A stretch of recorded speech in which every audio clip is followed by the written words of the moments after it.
ಒಂದೇ ನಾಣ್ಯಕ್ಕೆ ಇರೋ ಎರಡು ಮುಖಾನ ನೋಡೋ ಪ್ರಯತ್ನ ಮಾಡ್ತಾ ಇದ್ದೀನಿ ಇಲ್ಲಿ. ಅಂದರೆ ಒಂದು Ajay Rao the actor and Ajay Rao the human.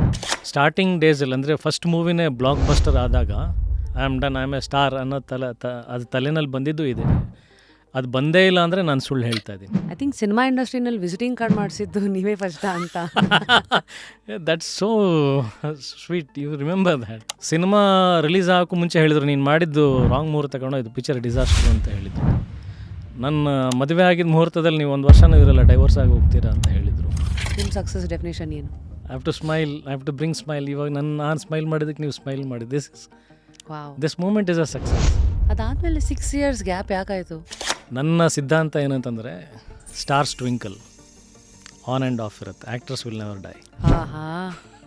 Very true, very very true. ಸಿನಿಮಾದಲ್ಲಿ ಕಮರ್ಷಿಯಲ್ ಫೈಟ್ಸ್ ಇಲ್ಲ, ಕಮರ್ಷಿಯಲ್ ಸಾಂಗ್ಸ್ ಇಲ್ಲ. ಇವತ್ತಿಗೂ ಇದನ್ನು ನೋಡಿ ಸಿನಿಮಾಗೆ ದುಡ್ಡು ಹಾಕೋರು ಇದ್ದಾರಾ? ಕಥೆನ ಯಾಕೆ ನಂಬ್ತಾ ಇಲ್ಲ ನೀವು? ರೈಟರ್ನ ಯಾಕೆ ನಂಬ್ತಾ ಇಲ್ಲ? ಟೆಕ್ನಿಷಿಯನ್ಸ್ನ ಯಾಕೆ ನಂಬ್ತಾ ಇಲ್ಲ? ಒಬ್ಬ ಆ್ಯಕ್ಟ್ರಾಗಿ ಹೇಳ್ತಾ ಇದ್ದೀನಿ ಪ್ರೊಡ್ಯೂಸರ್ಸಿಗೆ, ಯು ಫಸ್ಟ್ ಬಿಲೀವ್ ದ್ಯಾಟ್. ಇವತ್ತು ನಿಮ್ಮ ಹತ್ರ ಮಾತಾಡ್ತಾ ನನಗೆ ಗೊತ್ತಾಯಿತು ನಿಮ್ಮಲ್ಲೂ ಒಬ್ಬ ಆಸ್ಟ್ರಾಲಜರ್ ಇದ್ದಾನೆ ಅಂತ.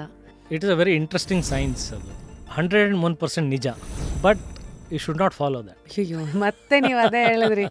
ಅಂದರೆ ಮತ್ತೆ ಅದು ನೋಡೋದು ಏನಕ್ಕೆ? ಮತ್ತೆ ಫುಲ್ ವಿಡಿಯೋನ ನೋಡಿ ಆನ್ ರ್ಯಾಪಿಡ್ ರಾಶ್ಮೀಸ್ ಯೂಟ್ಯೂಬ್ ಚಾನಲ್.